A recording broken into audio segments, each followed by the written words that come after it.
If you have small children, please ask them to leave the room right now.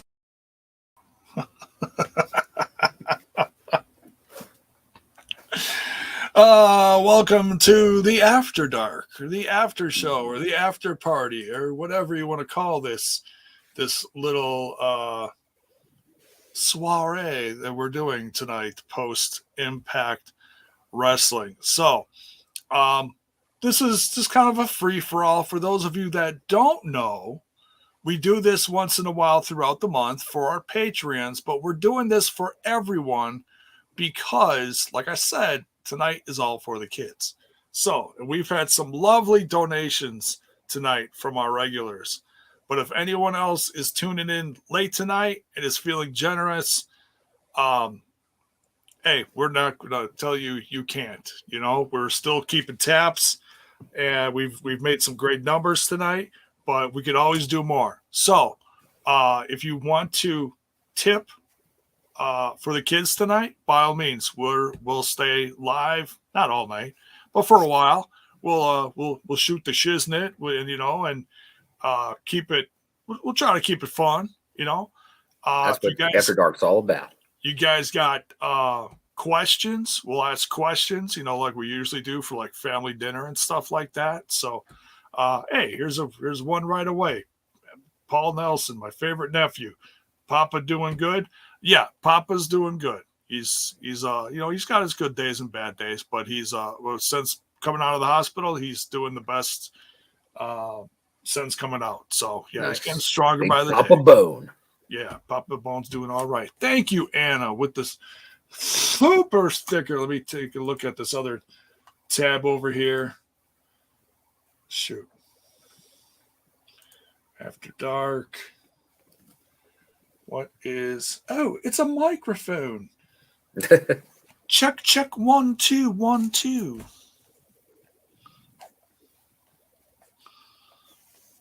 And then just in case, I'll throw the link in here once again. If anyone wants to contribute directly to the charity that's for the families of the victims, it is also in the chat for you to have that as well. But as Jay said, anything we collected through all the shows today and right now, we will be donating directly to that fund. Yes. We appreciate everyone supporting that. And if you're a Patreon, obviously, thanks. Welcome once again to After Dark. You've been used to this for a while now. We've been doing this since that first Slammiversary of the Panini. And we've been keeping it going ever since. So this can go in all kinds of directions. If you'll notice with After Dark, it's the after show that can stay on time. If you think the regular show can get derailed, this show can get very much derailed. It can go into all kinds of topics. And sometimes they can be a little off color, but that's the point. It's kind of by design, we just kind of kick back and oh, you know what I didn't do during the review? Trent's gonna yell at me. No, he's not gonna yell at me. But I didn't. I had it on during the live reaction. What did you do? I don't think we're playing that during the review show. Well, no, he's actually wanted it during the review. He likes it during the review. Yeah. So, but if you're in the comments watching this later and in the review, let us know what you think, especially the audios. I'm guessing. Do you like a little background music? Yeah, and I try to keep it real low so it's not distracting, Yeah, and especially because guys like me who get distracted easily. It's squirrel. What? Oh, what was I talking about? Oh no.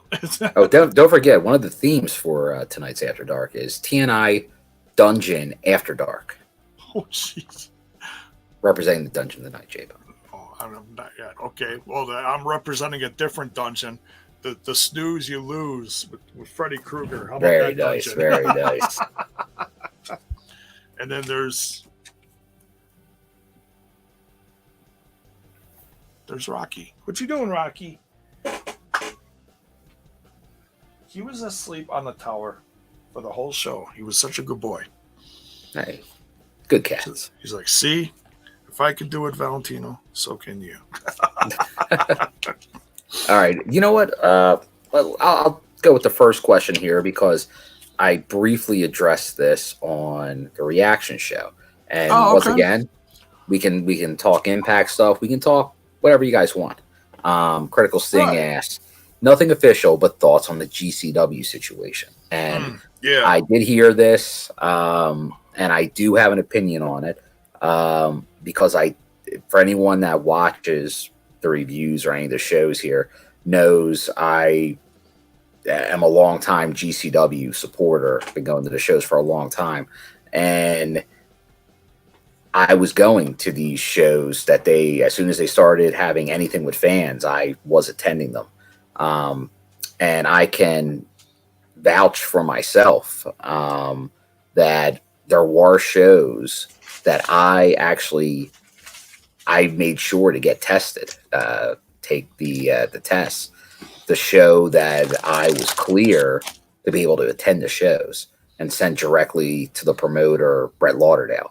So I know if I was getting tested, I'm sure most of the talent was getting tested, if not all the talent.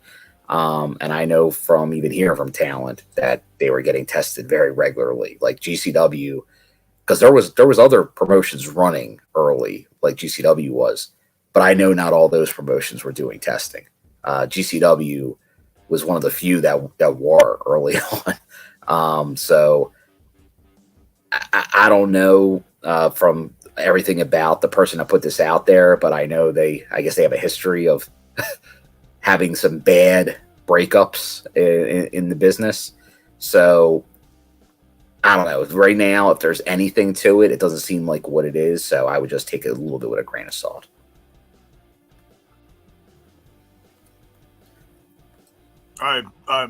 Yeah, what he said. I got no weight in this. I like the brand for what it is here and there. I'll watch a show here and there, but if it goes by the wayside, I'm not going to cry about it. But I know there are some regulars on there who are working, so it's like, whatever. I could take it or leave it. We'll see what happens. Yeah, it seemed like Impact did. Obviously, guys like Ace Austin have showed up there. But once again, a lot of indie shows. You see talent show up, and they're one of the bigger. Cardona is a huge part of that promotion. So once again, I'd be surprised if there's any real validity to it. Because the most crazy thing about it is if whatever that guy put out there was true, that guy's incriminating himself, like to go to jail by saying he's the one that did this. Right. It's kind of strange to kind of put that out there. So something doesn't seem to add up with this, which can happen in wrestling. It sounds like with a lot of these stories where it doesn't really make sense. So we'll see. I know the lawyer said for GCW not to really comment on it. So we'll see what happens with it. But at least my personal experience with it, it doesn't seem to be true.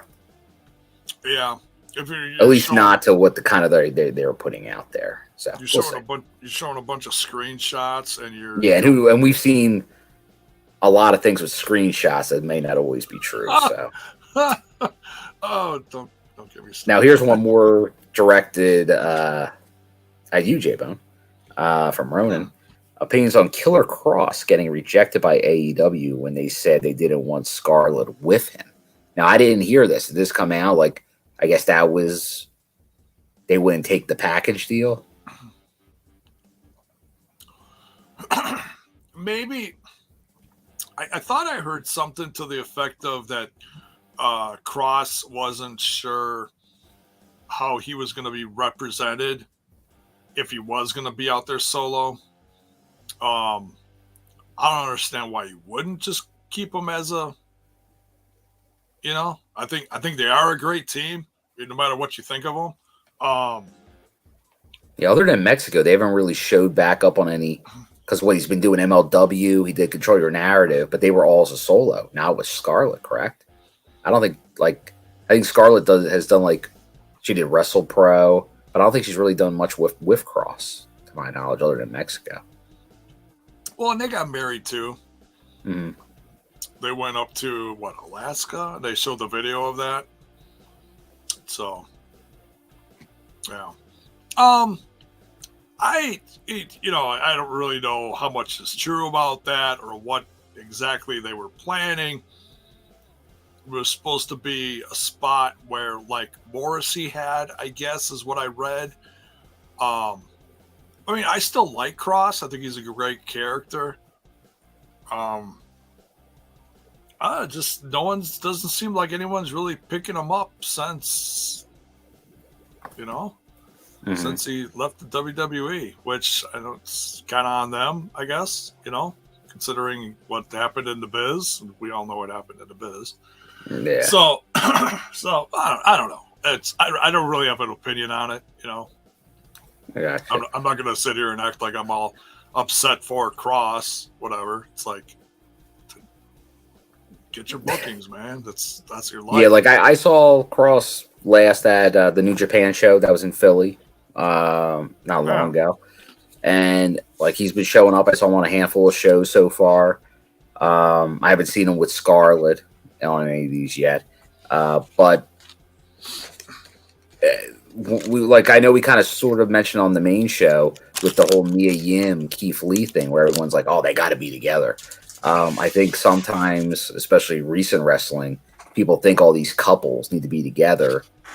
Like that tend to happen more recently, but that's not the norm. You go where you can get a job, where you can get work, and that's going to keep happening in wrestling. Like occasionally, old Kross where you can work together, but as like Alicia was kind of highlighting well with Havoc and Sammy, they're in the same promotion, but they don't really want to work together in the same program. And I think that happens with a lot of times, maybe there's not a natural fit. Maybe it's like they can both be in the business. It's just like somebody's working one job at a company and someone's working a different job. They don't have to be doing the same thing. And that's the same thing with wrestling. Sometimes it works, sometimes it doesn't. So what I think is just one of the reasons Kross isn't an Impact anymore was they got too tied together on everything. And if he, like, hopefully he's not kind of made, like, if he's trying to force them to be together on everything, that's not going to be great for his future. He needs to kind of think, if he wants to do this and be as big as he can in this business, he might have to separate that stuff and be like, I got to do my own thing. And it'd probably be better for both of them for him to do that. If you're trying to force a situation, you don't want to be looked at as hard to work with or hard to deal with. So, yeah, there you go. And bonus now, babies. Oh, go ahead. Sorry. Oh yeah, wait, let's hear. Sure, yeah, that bonus baby. He was talking about. Yeah, Ty has an interview here coming up. Yeah, that's well, Wrestle Talk. That's the guys in the UK. They usually put stuff out in the morning, our time. So, but they don't usually have guests on in the morning. So I don't know if that's something separate that's going on. I don't know. But anyways, I'll keep an eye out for that. Now here's Bell's Boy mentioning the Ace Austin Ishimori match. The Bone Soldier starts at 1 hour 25 minutes mark. It was very good, fellas. So, okay. Thanks, I'm sure we'll all be checking that out. Big Hell Ishimori fan as well. Yeah. Obviously, here's because definitely, obviously, what we're doing tonight with any type of tips and donations. Paul mentions it here, and this is obviously the show to talk about it. How can schools get better? The state of Hawaii will be sending a lay to Texas, but I know we kind of briefly talked about this on Tuesday, J-Bone, me, you, and Alicia, when we did the family dinner about kind of what happened, because it was obviously very fresh. It was that day.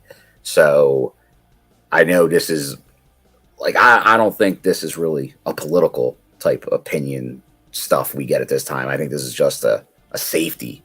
This is a caring about your fellow people in the country right now. Taking care of caring about children, caring about families, caring about just your neighbors, like doing the right thing. Right. I think, and I know I don't know if we have anyone outside, obviously from outside of our country right now in the chat, but obviously these all happen much more in our country than anywhere else. There's reasons for that. We're not doing the right things to address a lot of this. So schools, can they get better? Yeah, they can get a lot better. I know a lot of stuff still coming out about this one, but I was a senior in high school when Columbine happened. So like kind of like that's 99. So kind of seeing like 99, we're in 22 and nothing's really changed in all this time. It's just kind of worse. A lot worse. Which is crazy. Like obviously politicians haven't done much of anything to address any, like maybe some are trying, but obviously nothing's getting done, and that's unacceptable. I know some people are doing stuff grassroots to try to get things done locally, but right, there just got to be all kinds of ways to try to do this. Like, in this situation, what was an 18-year-old turned 18, bought automatic machine guns and like 300 rounds that day. Like, you can't have that. That's crazy. That they're not doing checks on people, like that. People are like, oh, this person, they had issues. They had this, they had that. And yet there's no documentation for any of this. There's a lot more that can be done. You don't have to, like, I don't think anyone's saying anything too drastic, but like if you go into like a jewelry store and you do the buzz in, like you buzz in, you go into a room, like a holding area, and then you go through another one. Every school should have that. Wow. Like if doors should not be open at schools. Like if someone can just walk into a school, that's crazy too. Yeah. Like there should be plenty of methods that are not really anything like any type of political stance other than just sanity. Look, and this isn't a thing where it's a right to bear arms. No, there's just got to be smarter ways to take care of this. Mm-hmm. You know? Yeah, exactly. There's no reason for an 18-year-old to just buy an AK, a military style. No, military weapons. Like, no one's talking about like hunting guns or even handgun. Like, right. If in this country you got to be 25 to rent a car, 21 to buy any alcohol, but at 18 you can buy an automatic machine gun and do this. It's unbelievable. Yeah, it's unbelievable. So just, and a lot of it starts at home. Take care of your family. Oh yeah, a lot of it is like that thing. Like that whole, if you see something, report. Like if you see something that doesn't seem right, say something. That's what anything. That's what your own family, your friends, people you work with. If you are in school, people in school. If someone's if something doesn't look right, it probably isn't right. So we got to try to take care of each other, and that's just something that's sadly doesn't happen until you get tragedies, and then people can come together. But let's try to avoid tragedies as much as we can. Yeah. But obviously, continue to everyone that wants to chime in on that, feel free to do that. We'll talk about some other questions, but obviously we can obviously go back on any of that. Anna. Yeah, here we go. What were you talking about? A dirt sheet saying something about Nyla Rose. Okay, so if for those of you who didn't catch what happened, there was a dirt sheet by the name of RingsideNews.com, owned by Steve Carrier. Had quite the social media meltdown, and basically went off about TK putting his women's champion on a man. And that's no bueno. It's shame on him shame on Steve for saying that. Now I've known Steve for a long time, and I've never had any conversations like that with him. I've always been hi Oreo. I've always been very supportive of his news site and what he does. He's been doing this since the 90s. But that kind of speech has no place on my timeline. So I no longer support ringsidenews.com as I have in the past, and or Steve. I've unfriended Steve. I've blocked him. Not cool. Wow. Not cool. Okay. I think I did hear a little bit about this, but I didn't get too into it. I've just been bogged down with a lot of stuff. Yeah. But kudos, J-Bone. I know that's obviously a source that I know you did followed a lot very closely, gave credence to. But obviously something like that, just like anything else, like there's a line, and if you cross said lines, you almost can't go back on stuff.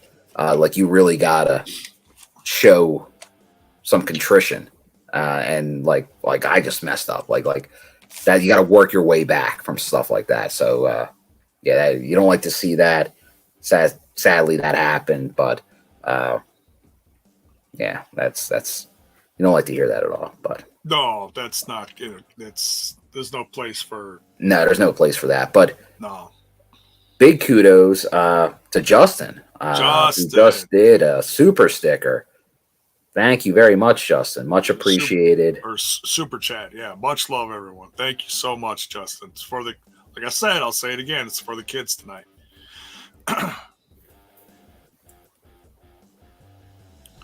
Yeah, and here I just want to make sure I didn't miss anything after that one. Yeah, well said, Bells boy. The Second Amendment pertains to a well-regulated militia. Civilians are not regulated. Yeah, people always forget these parts because it's the right to bear arms to start a militia. Remember, that was when there was fighting tyranny in this country.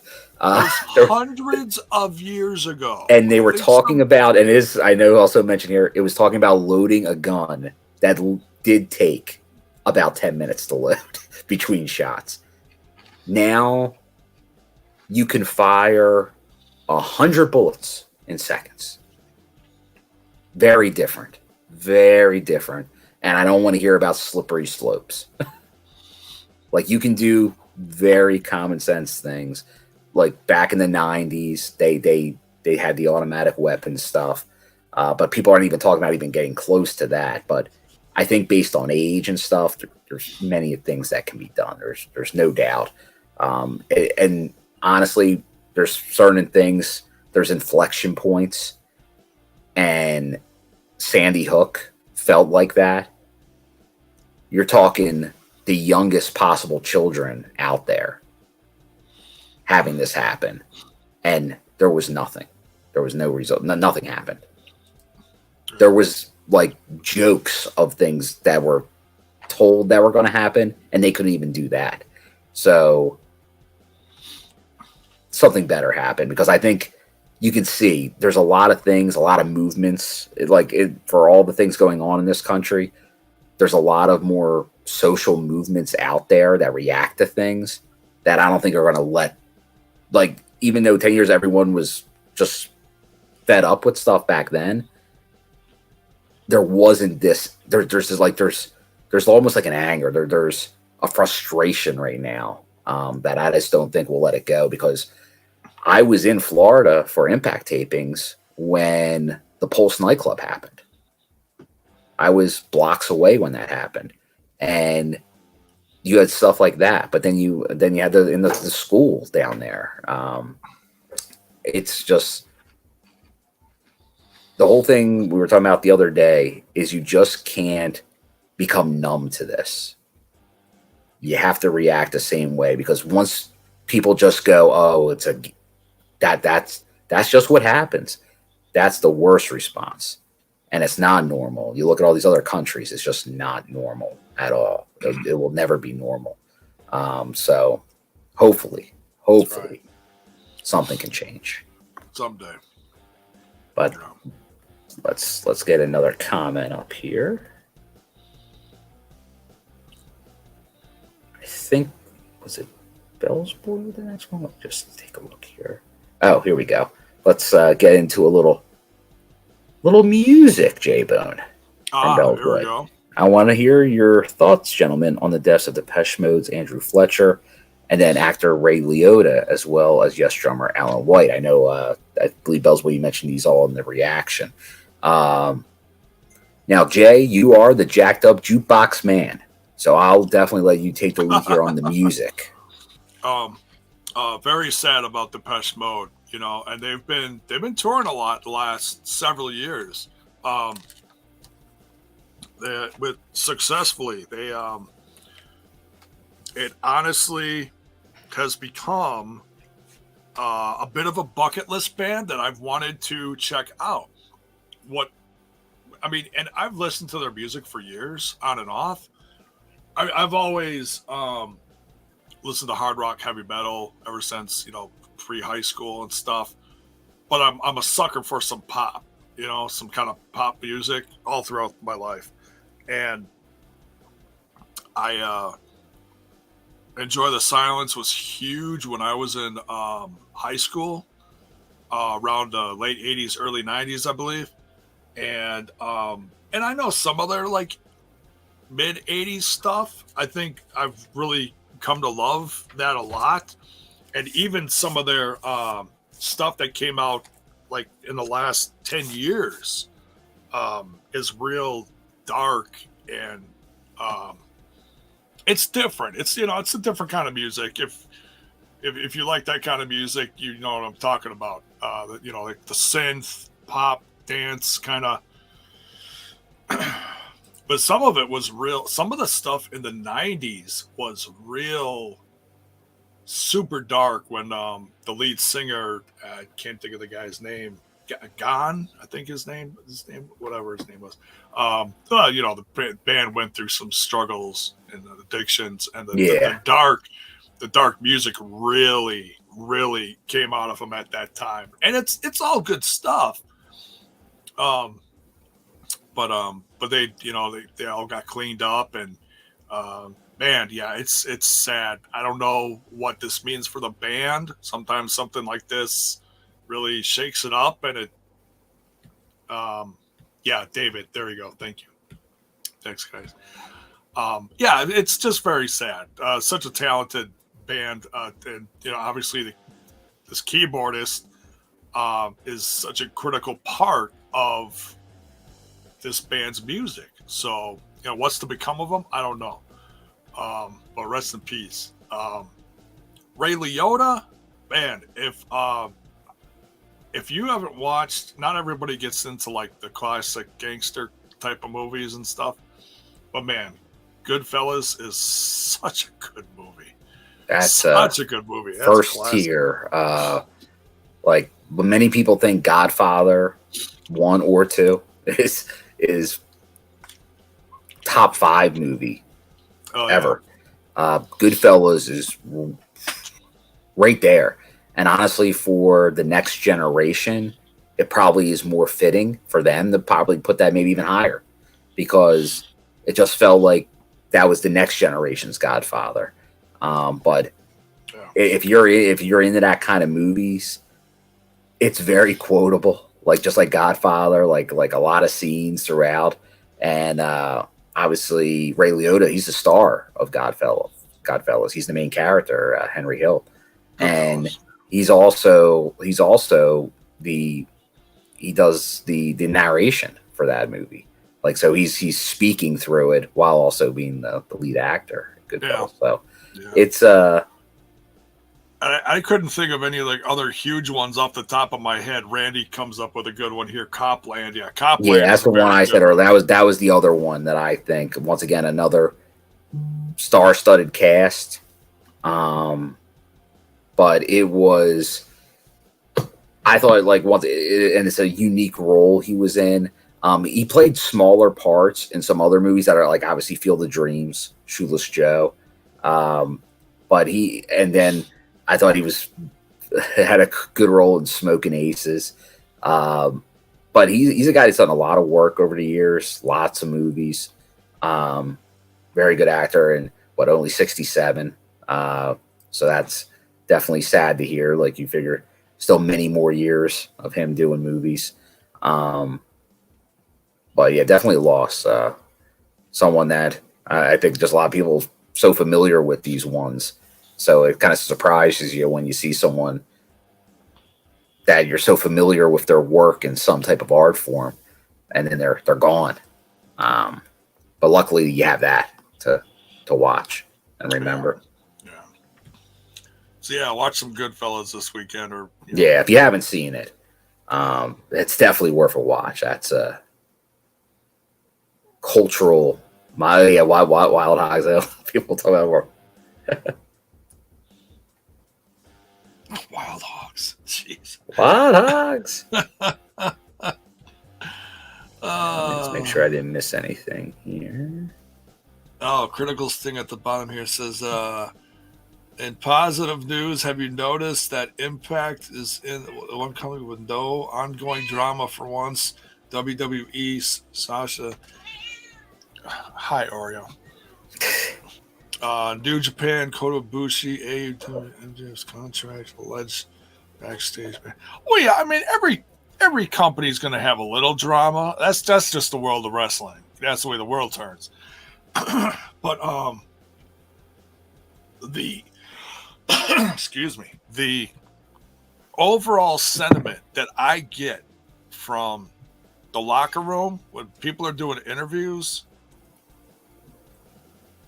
they're family, you know. They're all going for one. It's not just I work for the WWE and I'm trying to sell some merch, you know. No, you really get the vibe like these guys are trying to make this company better, and they're doing, you know, they love professional wrestling, you know. So it's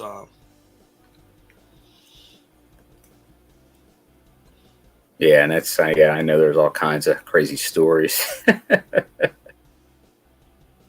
coming out, and what's works, what's not works. Half the time they seem like works these days, these stories. But Anna, for anyone that's not part of the Discord that might be watching this, definitely join the Discord. I know there is watch along stuff, but that's not a bad idea to maybe play. We were talking about doing that a while back. I'll tell you what, I'd be in for a Goodfellas night. I don't know if that's on like a Prime or something. I'd have to look, but that'd be a cool thing to do. You know what? I'm gonna look that up. Yeah, right or I mean, and if YouTube wasn't the way it is, I'd be playing, the jacked up jukebox. I'd be playing Depeche Mode videos on here right now. But I don't want to get, And we know how that goes, J Bud. Yeah. Just there we go. Here's Bonus Baby seen Depeche Mode live. Depeche Mode is great, underrated in my opinion. Saw them live at Wolf Mountain in Park City. Fantastic show. I'm so jealous. Oh, so did Anna. She saw Depeche Mode. Yeah, very nice. They came to for those of you that know southeastern Wisconsin at all, that Summerfest is like one of the biggest things in the country for music festivals. Oh yeah, people are people and everything. People are people. Depeche Mode actually played the amphitheater somewhere within the last few years. So, and I was like, oh man, I mean, I'm kicking myself now. I really am. I would have loved to. Goodfellas, 1990. Wow. All right, let's see here. Watch movie. That's one thing I love about Google. You can always look up a movie, click watch movie, and find out where it is. All right, so it's on HBO Max. I have HBO Max. There you go. You could rent it for $3.99 on several different. I got Prime Videos, $3.99 on there. Oh, I could download it for free, pirate. I never do that. What am I saying? No, it's not on Hulu. I wish it was on Hulu because I actually have Hulu. But yeah, we'll do that. We'll do that sometime. Yeah. I know we were talking about doing that back around Halloween, and then really nothing came up about it since, so it just kind of went by the wayside. But yeah. Here, let me. Here's a Critical Sting wants to know my brutally honest thoughts on James Harden. James Harden. James Harden, the basketball player on the Sixers that they traded for. He was on the Nets, but then Houston previously. I think James Harden can be still one of the best point guards in the league. Obviously, he's one of the better players of this generation. But he was primarily known for his scoring in Houston, scoring like 35 points a game.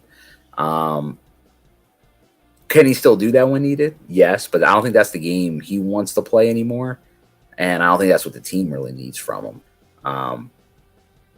After like this offseason, full season next year with Philly, then I'll really kind of see. But I think he should still be able to play another 4-5 years as a true point guard. Sort of like what Chris Paul did. I can see him doing. With probably even more scoring.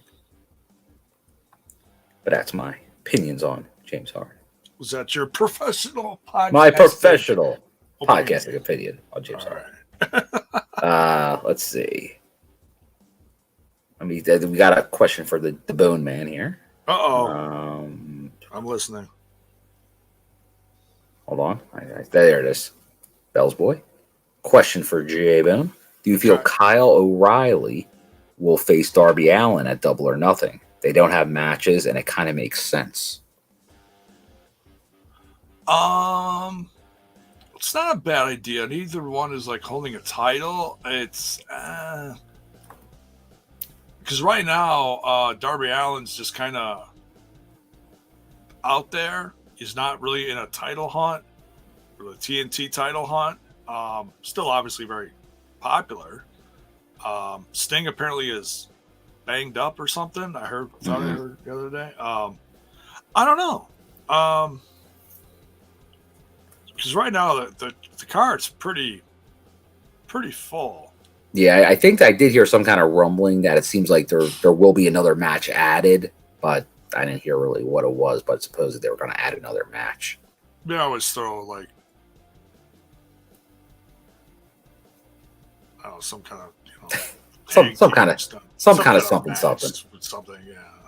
Well, let's see. Here's one from Paul. Now, I'm not specifically sure what he was asking, but Paul's asking, Bill, besides Impact, what do you do? Now, I don't know if you're just very, very general, but I talked about on the reaction. He sleeps. He scratches his ass. Well, since we were talking movies with Ray Liotta and Goodfellas and Copland and all that, I am a big movie guy. I go to the movies a lot. I watch a lot of movies.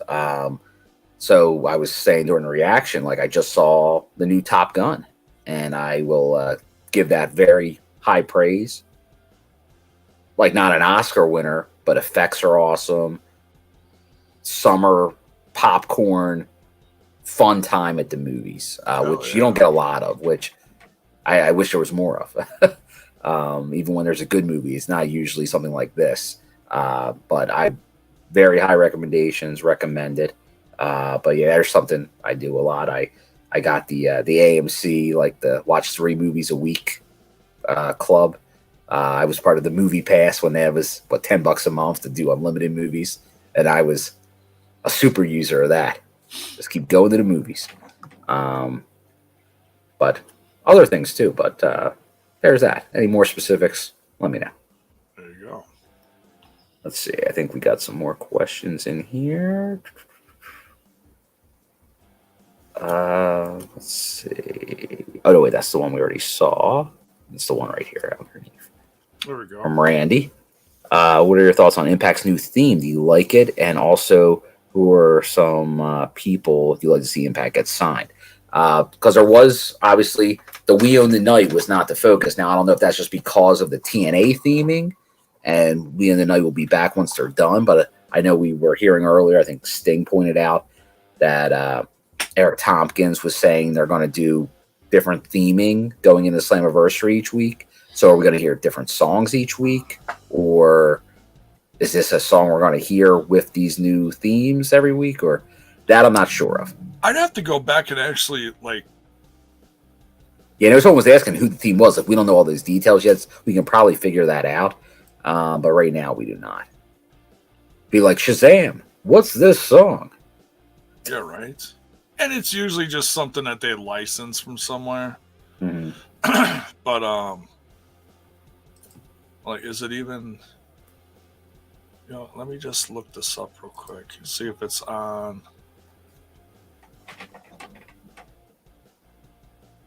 My cats, I swear. Just goofy. All right, Impact Plus, please work.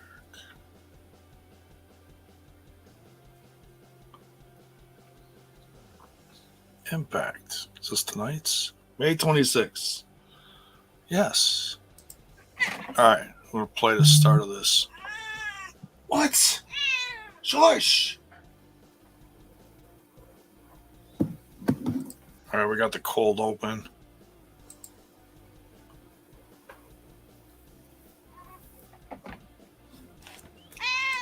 If the scumbag was around, he would just be playing it right now for the people. Right? He'd be like, "You two be damned."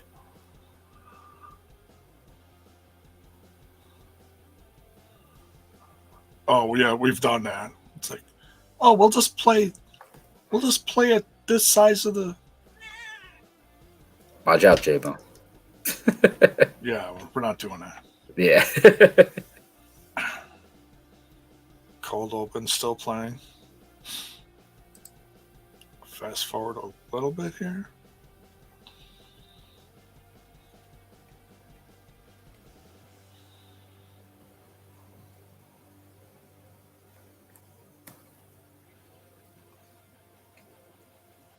Let's see, while you're looking at that.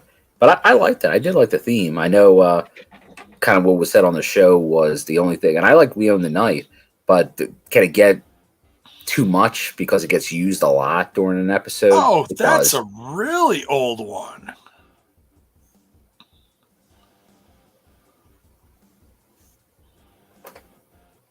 That is totally one from the early 2000s. Isn't it?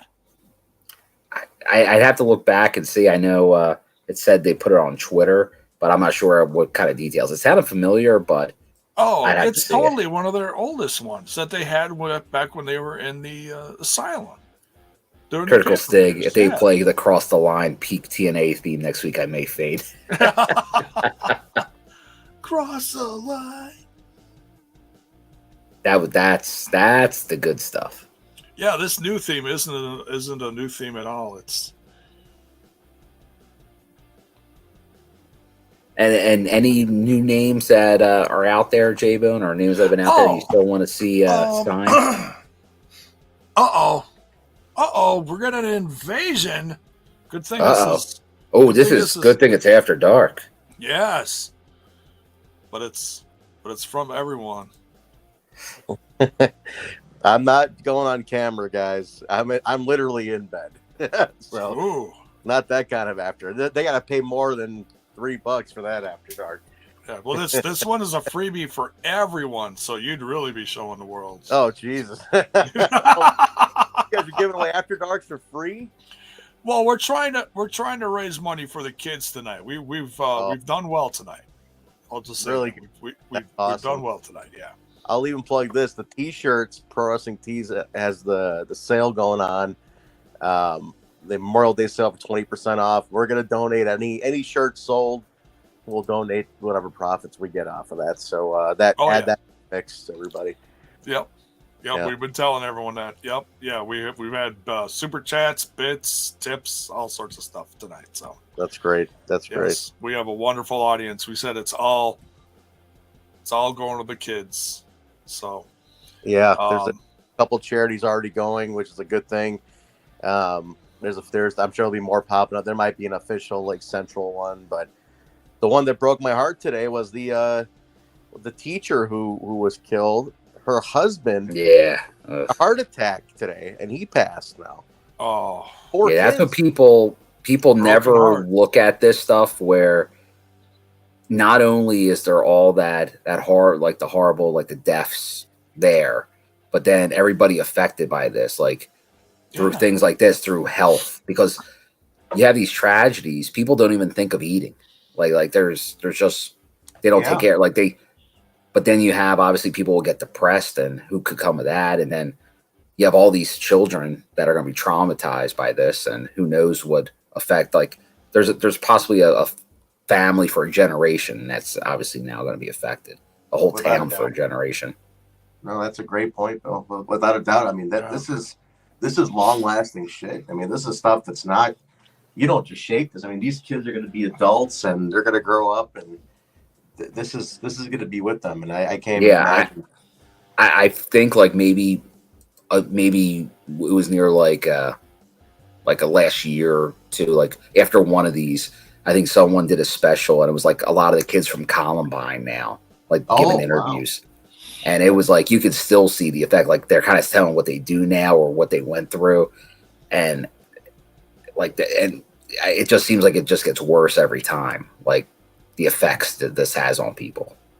You know, what's a scary statement in what you said is, after one of these, it's like the fact that, that statement has to be said, that it's like, there's enough of these going on that we have to say after one of these that happened. It's like, it's nuts. Cause like, we're the same age, Bill and I, everybody. And like Columbine was like our senior year of high school.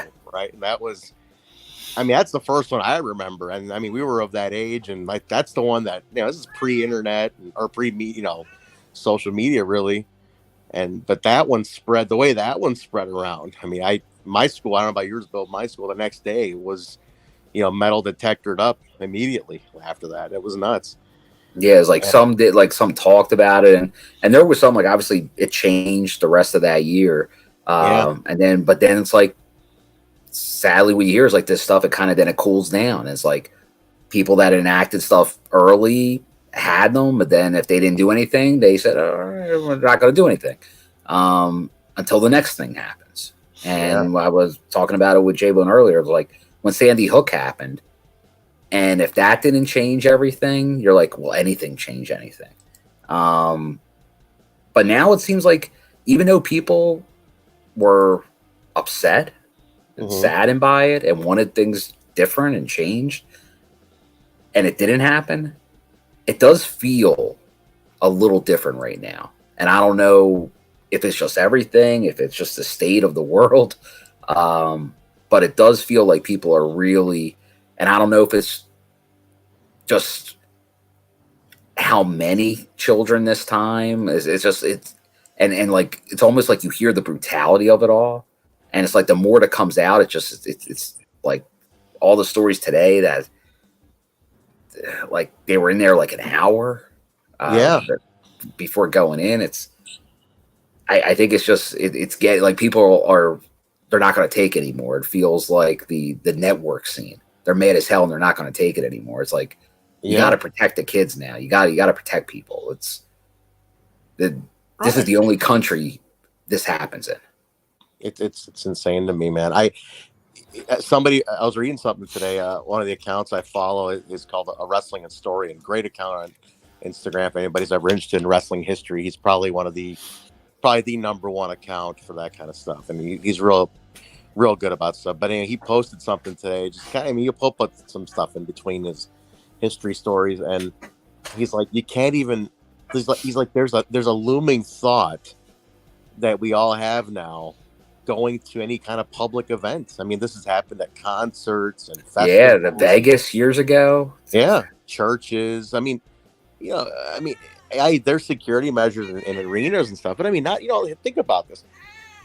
And I'm just going to use wrestling as the medium here, just because it's a common topic for us. Like, we go to a bunch of indie shows and our larger shows. There's no metal detectors. There's no security pat downs. God forbid it happens, but you never see this stuff coming. So at lesser secure events, this is viable. That's happened in churches, for God's sake. Like, what the hell's next, man? It is really scary. We all got parents. Yeah, and the closest thing was probably post 9/11. Yeah. Like where you felt like you could almost like you went into every event and you're like just looking around. Like, oh, absolutely. What could happen here? 100%. And that's kind of what it's feeling like again. It's that bad.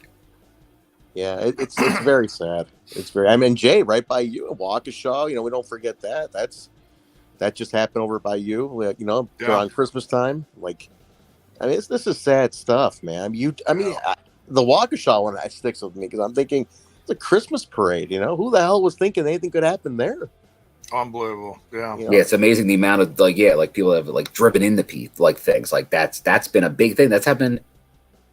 I feel like I can almost feel my hand like with just stuff like different news stories of someone drove their car into a bunch of people. Yeah. Intentionally. Yeah. Like that's happened. It feels like at least 3 or 4 times in the last couple of years. Yeah. Like major incidents.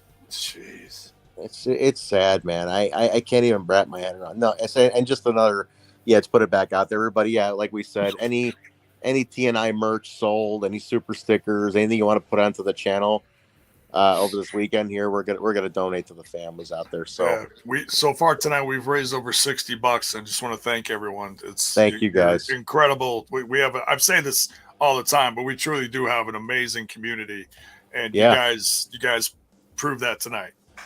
Absolutely. Yeah. So thank you. No matter what it was $1, $20, whatever. It's all appreciated. Yeah. If you do it through us or do it on your own, whatever, it's all going to them, and that's something like if you're here and you want to just do it this way, rest assured it's going to something good, and we're going to be putting it back in because I cannot. The kids one cut my heart today. I was like, the kids lost their mom, and 2 days later it's their dad. From the stress of it all, it's like I can't even imagine. I'm close to my parents, man, and that one hit me hard. Yeah. So whatever we can do to at least make a dent in all this, we're gonna do. So yeah. You know, whatever.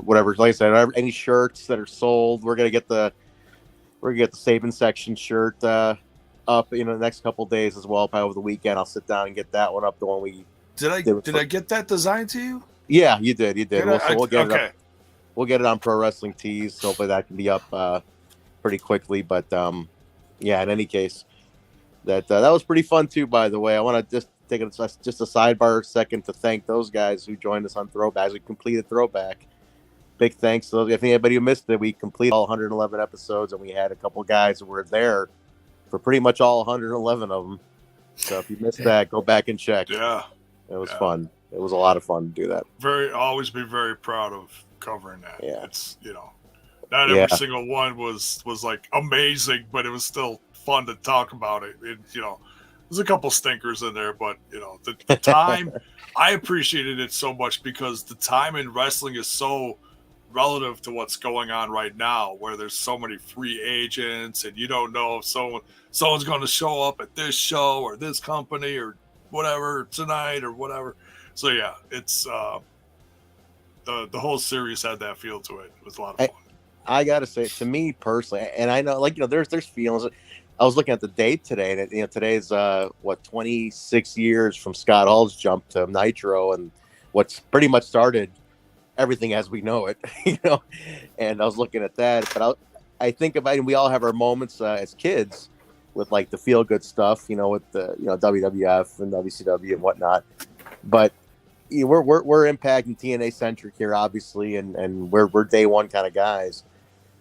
I mean, I don't know about you guys, but for me, that the Asylum, the mere colors of the Asylum is feel good times for me. That's something that it was a simpler time. It's 20 years. I mean, 20 years is no, small chunk of change. Man, that's 2 decades. But man, it was such a simple and happy time. The world had problems. Don't get me wrong, but when you put it in context of all the stuff we're dealing with today and what we see in the world today, it was nothing like that. And I see those Asylum colors, and it puts me in that mindset, man. I get into a good place, and I'm glad. It's like all the Slam nostalgia couldn't be happening at a better time. Honestly, it's just this stuff's a downer. But when I kind of see all those throwbacks and us doing Throwback and little hints here and there. I wish, I made it very clear. I wish TNA or Impact would do more, but whatever they're doing, it's feeling pretty good. So it's nice. Yeah, you might have to get that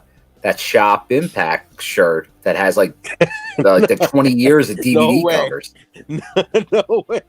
Bill, the company name's not even on it, for God's sake. I'm not buying that. They couldn't even put the company name on it. I said, what? I said, all right. Whoever designed this has to be held accountable. No question about it. You forgot something pretty major if I'm looking at this shirt. You use the most boring font on the planet. Oh God, that's a stinker. That's a hit and a miss, a swing and a miss. Now, smart money though, I would say if they really want to get some good push, you do some classic reissues. Like I'm talking next week after, you reissue some real classic shirts, man. I'm talking, Main Event Mafia. You put that out there. You put the Frontline shirt out there. You put all the. Thank you, Violet. That's awesome. You put the old logo, every logo shirt. I'm talking, 02, 03, 04 logo. Like you put every logo shirt out. I mean, it'd be cool. I need to get the sales. Bill, actually, tell me something. You've been at the live shows. I hear the merch that's at the live shows is stuff that's not even available on the site. I'm seeing. Like there were hoodies and what zip hoodies and stuff at the live. Yeah, there's hoodies, some different like hats and stuff. And I don't think all of them made it on the site. I have to look. Most of them do, and some of them like they're obviously like Under Siege. There was a shirt for Under Siege, so there are some more. And there's like a tie-dye Impact shirt. I'd have to see if they've all made it. So they are doing some more specific merch, and they seem to be moving merch very well at a lot of the shows. I'm hearing merch sales are pretty good. I actually got. The window that they have really you put it out there. People are one of the biggest beefs we had in recent years was put it out there. At least give the people the chance, and they started doing it a couple of years ago, and it's showing now. I mean, like their merch sales have been pretty damn good. You got collar and elbow fulfilling the orders, which is awesome. Like I got the Hard to Kill DVD in the other day. I mean, it comes from Collar and Elbow. They're the drop shipper now. I mean, it's quick, it's packed nice. They got a good partner now, and the shirt qualities are good too. So, I got to point that out too. The designs on a couple might be questionable, but the shirt quality itself. And Bill, you've got some recent shirts. Thank you, Bells, too, for that. The shirt quality itself, dude. I'm actually really impressed. Like my Swingers Palace t-shirt is like one of the most comfortable shirts I've ever. Swingers Palace is very soft. The Dungeon, good shirt. What next? It's in my cart. So definitely gotta have the Dungeon. Nice. Although, friend, someone's asked, and they did ask. There was another one about this earlier, so we'll kind of double hit it here on this. The Ric Flair returning for another match. What are your thoughts on the Nate coming back? He stayed healthy. What's weird. Okay, still a sidebar on this. It's kind of funny how a year ago he was written out like this. They had canceled him to high heaven, like he was done. And they took. You couldn't turn your head without people burying him after the Dark Side of the Ring thing came out. But people, it's in the rearview mirror now. But getting in the ring, I knew he'd do something like this at this age. I knew he'd want to go out. My thing is, depends who the opponent is. Yeah, like he's as old as my dad. I can't imagine my dad taking a bump. Okay, that's how I look at it. My dad goes downstairs like there's fire at the end. So like I can't imagine what this is gonna be. Now it's not gonna be a 5-star classic, but for nostalgia's sake, they're doing a full-on like weekend with the whole thing. There's the roast, there's the panel, there's meet and greets. He's the worst wrestler I've ever met twice. I got to put that out there. But he's awful at a meet and greet. At least he's consistent. Yeah, he's twice over. So, but anyway, hey, at least he's doing something right. His ex-wife just came back to him. So I know I saw that. But you know what? It's all going to depend on the opponent is if they can take care of him. He's still 74 years old. I can't see that kind of risk. I mean, no flip up bumps. Like this has to be a good punch kick figure 4 match. I don't know. Look, it's so exposed now. We all know how much of a work it is. You can really play it safe. it's not gonna. I don't expect it to be a great match, but for people to get to say they were at Ric Flair's last match, they get to say they saw it televised. I already was there for Ric Flair's last match. This is just yeah. The last one would be technically the last one was in TNA, right? That was oh yeah. Oh, he hates that. He hates that. That's considered his last match. That's what it is. And now Hogan's was also in TNA, right? Hogan's was also in TNA. Yeah. Well, once again, it'll be his last televised match because this won't be televised. This will be whatever pay-per-view or something. You can call it a shindy. Now, how crazy is it, guys? Hogan, Flair, and Macho Man's last matches are all in TNA. There's a lot of people's last matches in TNA. There was that whole era. Yeah. Chris like, sadly, when we were doing some of those Asylum shows, it was like, and he passed away a couple months later. Like, too many perfect. Times. Yeah, Mr. Perfect, too. Hawk. Well, like, for a promotion that people have seen. Yeah, exactly. Like you said, like on a decently national level. The Flair thing. Personally, the way it came off to me when I heard all the whole like weekend hoopla being announced about it sounded like Son-in-Law really was getting in on this whole thing, and this was his idea. I think this is a Conrad production. Oh, 100%. It's definitely Conrad production. There's no question. So it just seemed like I hate to say the word money grab, but I mean it is in a sense, I mean it's you're piling on an entire. Yeah, hopefully no one gets hurt. That's the only thing. It's like you got it's all going to come down to who the opponent is. My guess. They haven't said who it is, right? Well, there was rumors of like somehow like FT like a 6-man match. Like I think he wanted Steamboat and Steamboat declined. Steamer said because of how bad his health was, and he just got a pacemaker and all that. So he wanted no part of it. But isn't there a rumor that Hogan's going to do it? I don't know about that. My years ago he would have, but I don't know. Even Hogan, Hogan can barely walk. He just started walking again. Yeah. I'm going to put my guess on the table, guys. I think it'll be Ricky Morton. Well, and it's supposed to be FTR and somebody and Flair and the Rock and Roll Express, I think. Oh, is it official then? Well, that's the talk, but I don't think it was confirmed yet. Yeah. Okay. But yeah, I think Ricky Morton is playing a part in it, no doubt. I felt like Morton's going to be, and he could still go. They got a lot of history from 80s. And Jay Lethal's the one I think that's been training him. Yeah, that footage is out there. Yeah, he's suplexing Rick and everything. It's like, so Flair's taking, if you're wondering if he's taking bumps, he's taking bumps. Oh, man, I don't know, man. This seems risky to me. You rattle a couple loose at that age. I know. Shit. We'll see. We'll see what it is. It's what's funny though? It's happening at the fairgrounds. It's happening in the same building that Slammiversary is going to be in. Yeah, it is. Yeah, the other Tennessee building. State Fair. The only building's still there at the fairgrounds. Yeah. Building 3, man. Building number 3. Now, Bill, have you been in that one? Have you been in that other building for any shows? Not for a show. I think when I went there for the NWA 70, I think they may have done something like in that, like, or maybe even when Slammiversary was there, they did something earlier in the day, like a press conference, and that may have been in that building. Okay, so a technicality, but it wasn't like an event. Okay, yeah, because I know the recent NWA pay-per-view a couple months ago, or a month or two ago, that was in this building that Slam is in. My buddy went to it. I got to ask him what's the layout like. He took a few pictures. I got to find out, but that's where Slam is going to be, and that's where this Flair thing's going to be. It's the last tiny. Yeah. It is the fairgrounds. I mean, for Slam, I'm going to give it the pass. It's not the actual Asylum building, but it's still the fairgrounds.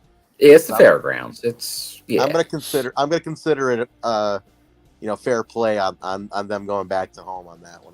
Johnny Fairplay confirmed? Is that what you just said? I wouldn't be surprised, Bill. I've been making a list of who I think is going to show up on this, and Mark and I talked about it on the Hit and Run on Patreon, and Dixie kind of threw a hint out there already. You know, Chris Harris's wife is throwing like a little teaser out there. Like Chris Harris was in. He was at the Kentucky tapings. Yeah, he lives there. He lives right. He was hanging. Okay, nice. Yeah, Harris. I think you got to get Dixie there. I think Jeff's got to be there. Hell, I think Russo's got to be there. I don't know. He doesn't like to travel, but I think he should. JB. I said JB could because he's not like contracted to WWE. He also works for NASA. Like JB's like, you know, under like independent status, I believe. I could be wrong. So, I did see JB not too close because when I went to that NXT show, when I went down to Florida before Impact, from where I was sitting, I could see him on, like I would wound up being on the hard cam, and he was obviously on the production side, but I could see him just standing there right in the middle. What a trip, though, huh? To see JB like, you know, in studio like taping. A current Impact zone. Yeah, it was some music. Yeah. It's like where he should be. I was just waiting for him to say, and all the loudest fans are going backstage. Yeah. Now, Tenay and West, they got to do whatever they got to do to make that happen. You don't want to lose Hopefully people. West is up for it. Yeah. You know, these guys are older. You don't want to miss these opportunities. And I think they got, without a doubt, have to be there, you know, Tenay and West. If not, or maybe if they wind up going back to Vegas and they want to say something for Hall of Fame, because obviously Tenay is Vegas, and obviously Don West is Washington State. He's Washington. But last I heard, he was Washington. Yeah. So like obviously very West Coast, Pacific Northwest. Maybe it'd be easier for them to get to something like that. Like maybe some kind of video now they could, because I think you're going to see heavy video presence at Slammiversary. Like a lot of 15, 20, 30 second, but with maybe, on my guess right now, I put the over under of about 20, like past legends. Between matches, yeah. Why not? You know, I mean, that's the kind of stuff that's going to get you to pop. I'd put a near guarantee on AJ Styles right now. Yeah, I think Kurt Angle, Styles. Yeah. I think Kurt Angle just had double knee replacement. I think he probably already filmed it, but he's sitting at home. Then he could film it on the iPhone. You know, like it's not a problem. You're going to get a lot of that. It's going to be like a lot of like people at their houses. Yeah. Come on, The Rock showed up. They can all show up via video. The Mickey James Royal Rumble appearance, that's the key, is the gateway to AJ Styles. Let's call it that, right? The Good Brothers and Mickey James that's what's making that happen. Yeah, I don't think it's a problem if AJ sends a video. Now, they've got a little looser. I think there's a good chance to show up. Honestly. Oh yeah. If Mickey, put it this way, if Mickey James can walk the Royal Rumble, 50 yards all the way to the ring with the Impact Wrestling Knockouts title, I'm pretty sure she had that on. She did. There's no reason why we can't get AJ. It's a good point. AJ's not even a top guy right now, so why not? It's a good point. I mean, it's not like they're scared of acknowledging it, at this point. So, AJ, my thing is this: it's in Tennessee. At least get everybody who's close and drivable. Goldie is drivable. Kid Cash lives in Tennessee. Goldie lives in Tennessee. Chris Harris, obviously. Like anybody who's like in a drivable range, you get them over there, man. Like shit. There's no question. Like get them in the build. I mean, Bill, even to an extent, Homecoming had a bunch of like lingerers out there too in 2019. Bobby Roode, gotta have Bobby Roode. That's a tough one. I don't know if you can get. They'll be like, you want AJ or you want Roode? It's up to you. You ain't getting both, though. That's for sure. Vince McMahon is so old. He's gonna be like, "Wow, are these guys still part of the company?" Wow. Let me pose a question to you guys. Here, take Rick's comment. I already answered that. Let me pose a question to you two, and then the listeners here. What do you? Okay, I've seen a very mixed bag reaction to the Eric Young in the main event. And when it happened, I tweeted out something that got a lot of play actually about. I think people missed the point. It's a guy who defines all 20 years from origin to today versus versus today's guy, today's leader, locker room leader. And this is like a torch pass moment in a sense. Like, that's what it looks. I mean, on paper, it's everything that encompasses 20 years in Eric Young versus the guy who's the future of the company leading the way. And I think some people miss that. And I'm like, I think it's a fantastic main event. I'm so excited for that main event, actually. Yeah. Eric Young is Canadian really underrated. Yeah. And apparently their first time in the ring was tonight's show. Apparently, I didn't even know that. Wow. I was like, I had no idea that they had never been in the ring. Like, they never had a match prior to tonight. I'm like, that's crazy. So, no, I think it's awesome. I think it tells a great story. All they gotta do is tell a great story in the ring. This does not need to be a 5-star spectacle. Just tell a story, man. You're encompassing 20 years of a company in one match. What this is. I look at it like this: if guys like AJ Rude and Kurt Angle are not in the company anymore, and or can't physically go, then you absolutely want a guy like Eric Young, who has been capable over the last 20 years to do so much. Yeah. So much. No doubt, man. I'm psyched for it. I am psyched. I think it's going to be cool.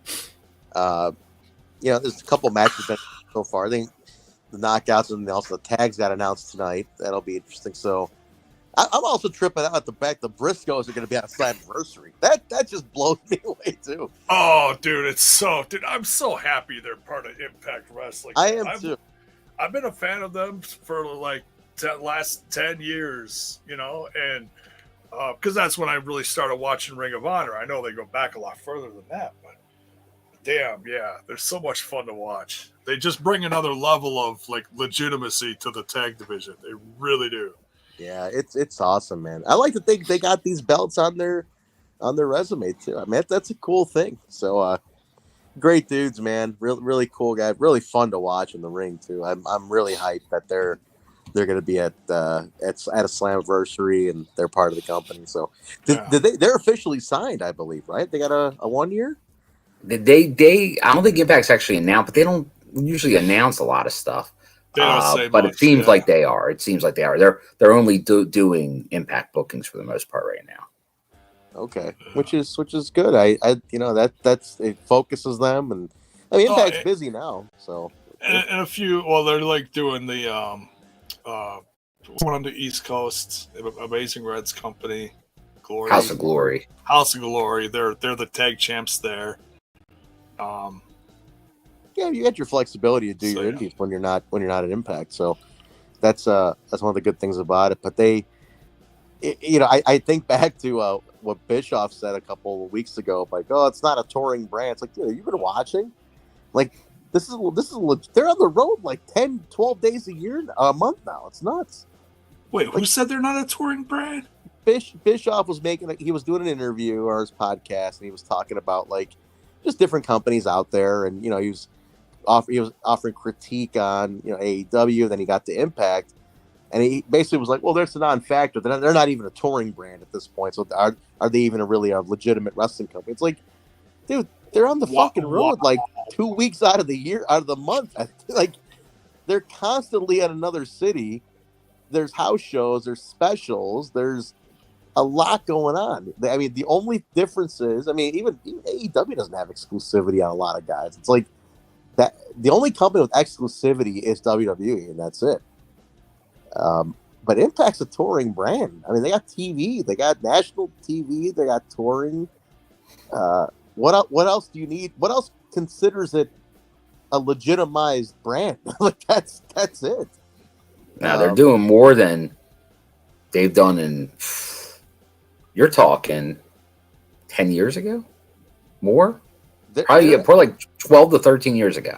They're doing more now than they've done than that. I think, Bill, the last time I remember this level of like city to cities, stuff and whatnot, the last time I remember seeing this was 2013, 14. Yeah. That's what I was thinking. That like but then you'd have stuff where like certain ones would get canceled and changed. Yeah. So that was the last time they toured even close to like that. But then to really be active, then you're looking like beyond that. It was like 4 years earlier than that. So it's this is one of the biggest touring times of the company right now, honestly. Absolutely. And they're doing it smart. They're setting up shop, for taping blocks. They got, specials being taped in the same taping block. I mean, there's a lot going on. I mean, they have things to fix. I'm not going to give them a free pass. They got a lot. The app needs a lot of fixing. They got a lot of branding needs to be done. Like they still definitely got to up their merch game. Some of the merch designs need to be, they need to up their game on those kind of basically branding. Like their thing is branding. It's always been branding and advertising. In some area they have to improve big time. But I'm not going to take it away from them. Their touring schedule is enough to keep you busy and also enough to let you heal. These guys. Thank you, Violet. These guys. They're also getting recovery time in between Impact tapings, along with being able to do indies. They're all working indies, so like their main company's giving them recovery time while still staying an active touring brand. I'm not going to knock it at all, man. Nah. For anybody not seeing it. Things right here before all this, they were running shows in Canada and Mexico. That's right. And remember, AEW had a world title and never ran a show outside of the States. They still have it, right? Now they technically run a show outside. They still might not have. No, he hasn't. I guess they haven't. No. So you tell me, it's like you should technically you shouldn't have anything above a U.S. title. That's what I say, man. I call it a heavyweight title. Don't call it a world. It's a big debate at the AEW offices because one of our owners refuses to call it a world title, like world. And our argument back, it's against the AEW heavyweight title. Our argument back is it's been around the world from two guys. Sammy defended it 3 times in Europe, and then ACH took it to New Japan. So I'm like we're world. I don't know. He said, well, we can't get the footage because it's not ours. I'm like, I don't give a shit. There's photos. That's all I need to prove it, man. So like, right. So we've been outside of the U.S. more than. Rona's gonna catch a little flack for this one in the chat. He says maybe we'll get Brian Cage at Slam. No, that's I'd rather. Let's shoot for the stars, man. I'll see you at the bar. I'll see you at the bar instead. Then, if that's the case, don't need that one back. But I'm excited for who comes back. I think that, Bill, I don't know about how you feel about this. I'd love to see like a Legends match. Like guys who can still go, like a Kid Cash and like we saw tonight. What was tonight? I didn't see it yet. Sabin and Kazarian. Yeah, something like that. I mean, the finish was wonky because of Honor No More, but damn, the match was phenomenal. Dude, it's trippy because we just saw them do it on Throwback a couple episodes ago. Right. And, I'm like 19 years ago. Yeah. And they look amazing today. They look better today. Like it's nuts. No, they could definitely do what WCW used to do with Slamboree and do that with Slammiversary and have like one or two. Because I went to the one in Philly at the Civic Center years ago, and they got that Terry Funk in a match. Like it's you can definitely go old school on something like this. The thing is, you look back at their history, there are obviously some that are still around, but there's not as many as you would think. Like you're right, they're like Kid Cashes, people like the Naturals. Like these are now those guys because the ones that were already close to that at the time. Yeah. Are no longer competing. Like there's like a new era. So there really isn't. Like I try to think of who is around. Like the Boogie Woogie Man is still wrestling, but he was never in TNA. The one guy. Yeah, and he's mentioned the Naturals. Only one of them. Only Chase. Andy's only Chase. So it's like it's kind of weird because like we always talk about this. Like you have so many guys that stopped. Like everyone's always mentions Elix Skipper and all. Like these guys are not to be found. Monty Brown doesn't want to come back to wrestling. Right. Monty's done. Elix is managing a couple restaurants. Some are like Rhino's in the company still. Like these guys, the guys that are wrestling are still around. But I think you should get, you gotta tell you, like, say, man, take the day off. Like we're gonna pay you to be here. Like, come on. And that would be something like, honestly, the true TNA fan would go nuts if they convinced Monty Brown to come do a Legends match. Bill, even like this little cult following he has now with this new generation, these kids who are like in their early 20s, who just the alpha male returns. There's like a weird cult. Jay, you've seen it. There's like a weird cult following with Monty, like amongst these like 20-year-old kids. It just, it's like Twitter buzz, and now they all are like dying for him to come back. And they never really saw him compete, but I mean, shit, if you can get Monty Brown to walk out and give a Serengeti promo, I'd fucking lose my mind. Dude, 30-second promo and a pounce to Raj Singh. I don't care, Give me it. Yeah. It, man. Bill, I might join you down there, though. I might see you there. Opportunity opened up for me to tag along on a car, so I'll let you know. It's not locked in just yet. But a certain photographer? No, not even. No. I'll tell you off air, but it's kind of an interesting opportunity. Just a matter of confirming it. I'm just waiting on the confirmation about the road trip. So, yeah, no photographer. No photographer. Me and that photographer don't talk anymore. But this is a little more backstage, if you will. So, okay. Yeah, we'll see how that goes. But I'd like to be there. It'd be nice to be there for all that's about to go down. So. Hell yeah. It'd be cool. And there's TV tapings, right, after that? Yeah. So Sunday and Monday. Oh, so the pay-per-view's on a Saturday. Okay. No, Sunday. Oh, it's Sunday. Okay. Sunday pay-per-view, Monday TV. Oh, gotcha. Okay. Got it. Put up Jason's. He's asked this question a couple of times. He's trying to get his question in here. All right. What's up, J-Bo, Bill, and Trent? Last question. Are you guys a fan of music nowadays, or you think it's becoming more lazy, meaning not being creative anymore and no good producer or composer? Ooh. Yeah, I'll let you start that one because you love your you like staying in 1989 just as much as I do. So I'll let you take that. Look, the industry has changed drastically since 30 years ago when I started really diving into music and going to concerts and everything when I was a young bone. But the talent is still out there. It just depends on what you like. Look, love what you love and listen to what you want to listen to, support what you want to support. Don't follow the trend. I mean, yeah, there's trends out there, and everybody's gonna go see Carrie what's her neck in the country, whatever. That's great. That's fine. That's lovely. I'll throw a perfect example out there. Skid Row found a producer that is, number one, a fan of the band. Number two, told the band to go back to sounding the way they were because they had gotten so far away from what they used to. Now they got this brand new lead singer. Number one, he's a cancer survivor. Number two, his voice is effing unbelievable. Sounds like 1989 again. It's the guy from Sweden, Eric. And didn't I say 1989? I said Jay likes to be in 1989. I knew 1989. It's all about 89. Yeah. Well, that was when they really started. It was 88, 89. Yeah. And man, it's just the new single sounds great. The new video just came out a day or so ago. They're coming to Summerfest. Trent, you got to come up to Summerfest and see this. They're headlining that night. Yeah, I'll be up there this year. I'm going to come up, and you and I are seeing Queensryche down here for free in July. So that's nice. Queensryche's coming to my hometown.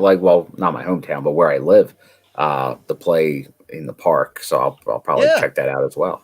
Is that a free one for you too? Are they doing some kind? It's not free. Like it's part of like a summer concert series they do, but like a lawn seat's not expensive, so I'll probably check it out. Yeah, they're playing here for free at some summer festival, like outdoor street fest type of thing. And I told Jay, I'm like, free show, man. He's like, all right, I'm there.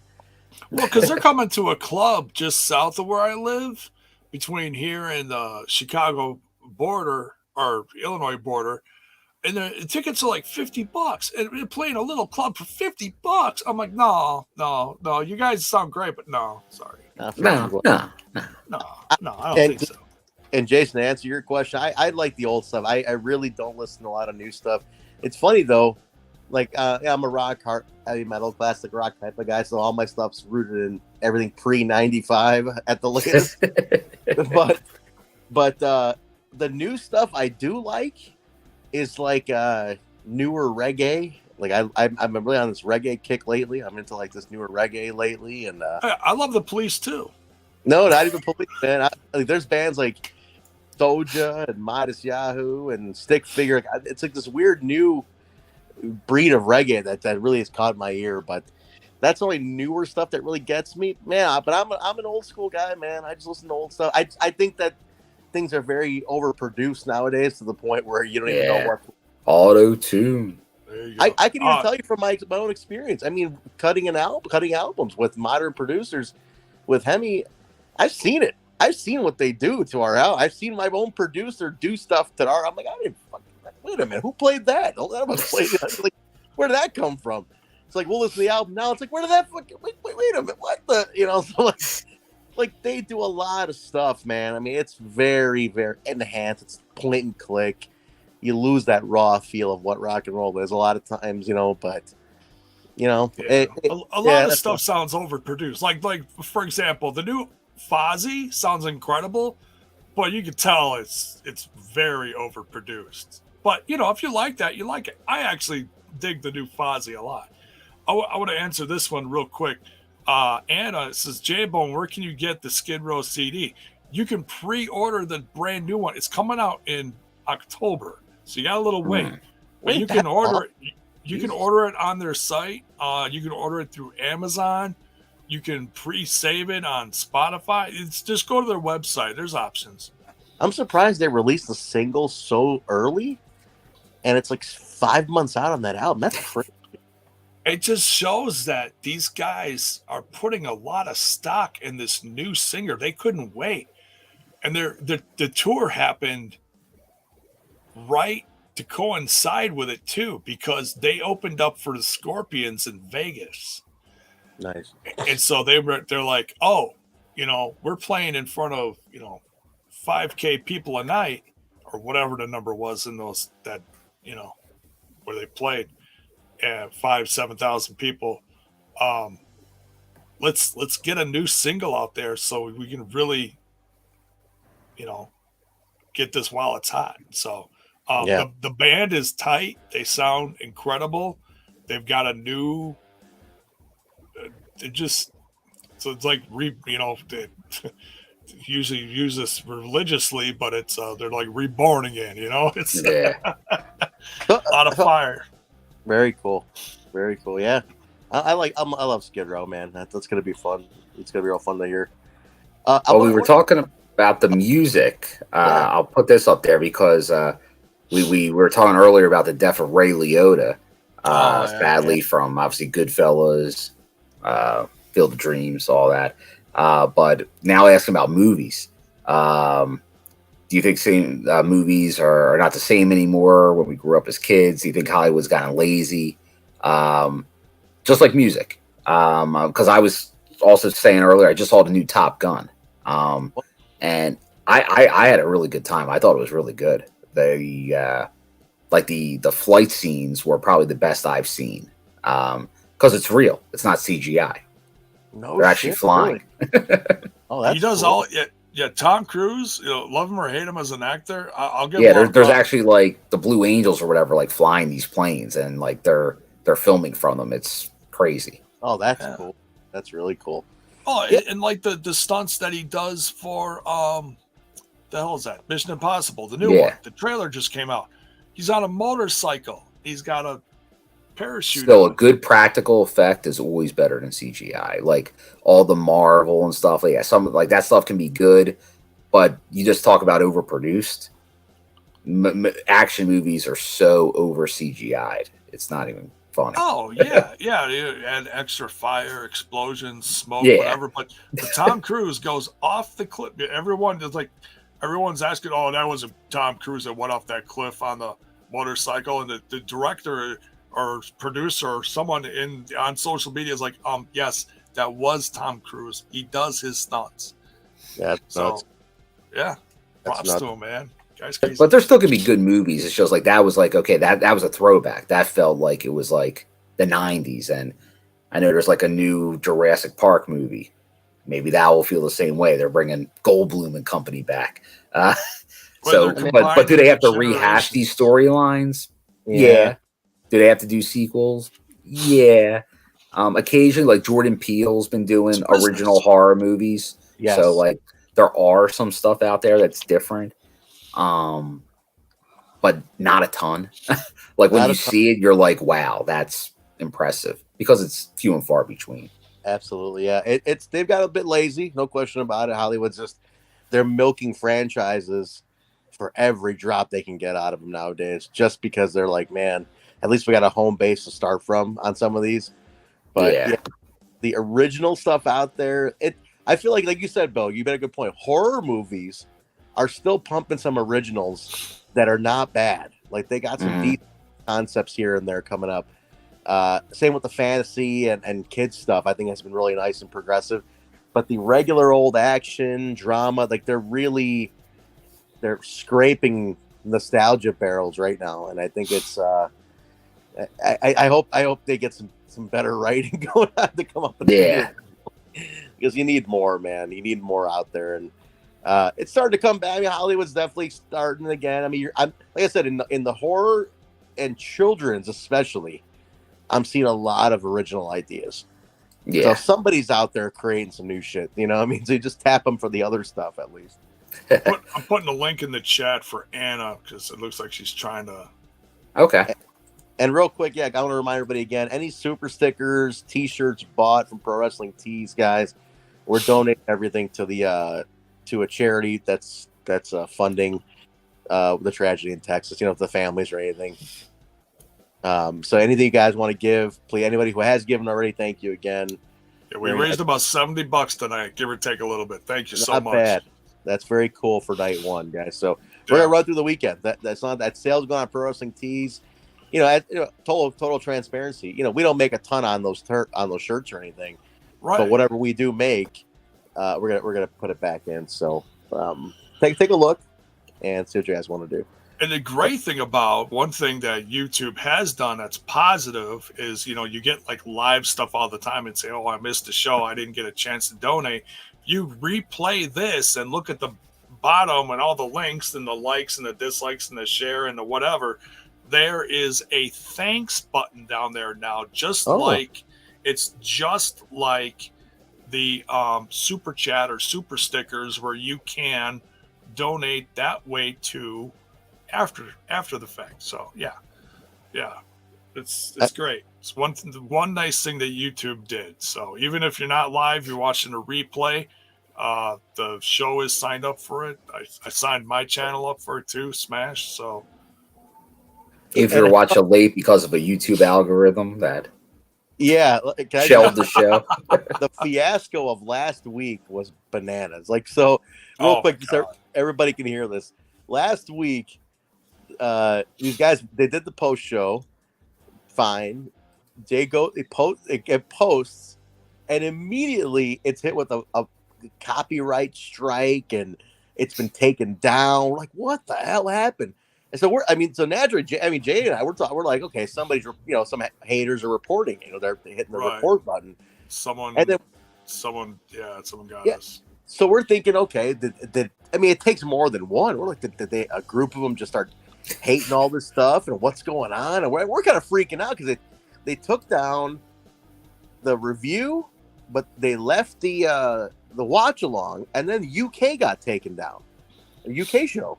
And we're like, all right, but Throwback didn't. I'm like, what the hell is going on, right? Yeah, it didn't make sense at all. We couldn't appeal it. We couldn't do anything. It was just moved to private, taken off the channel. Like, what the fuck? So we're like, we're racking out. We're thinking somebody's hating us. We're like, somebody came. And Jay's like, well, there's a bunch of new people in the chat. What the hell's going on? We're freaking out. And then we start seeing every other Impact, like any other Impact-related videos, are being taken down. We're like, what is going on here, right? They like AEW fans or something, right? So for a perfect example is Fightful launched the Impact show that night too. And I was actually really curious to see how it was going to be. It's not run by SAP; it's run by someone else. So I was just curious. I went to look for it, and sure as shit, it's gone. So they got hit too. Put on private, and so I saw him tweeting about it. They were tweeting about it. I saw, but then here's the thing. So I'm pretty good at the Twitter keyword searching, and then I see a bunch of people talking. Every live streamer that went live that night got taken down, and then it became like a fiasco. So everybody's tagging YouTube support, and then they started replying okay, wait, all right, what happened? First, I thought it was not reassuring when YouTube support's like, what are you guys talking about? We're like, wait a minute, do you even know? What do you mean? So we understand a bunch of videos got taken out. Yeah, you understand. There's 1,000 people messaging you right now. But then it's we fixed the problem, and then everyone's like, our video's still not there. I saw that post we're all fixed. You guys should be good to go. We're like, nobody's back up yet. Nobody. So there's hundreds upon thousands of videos that are just shelved, and they're like, it's fixed. Yeah. Okay. Yeah. And then at the bitter end, you still had to change it again from private to public.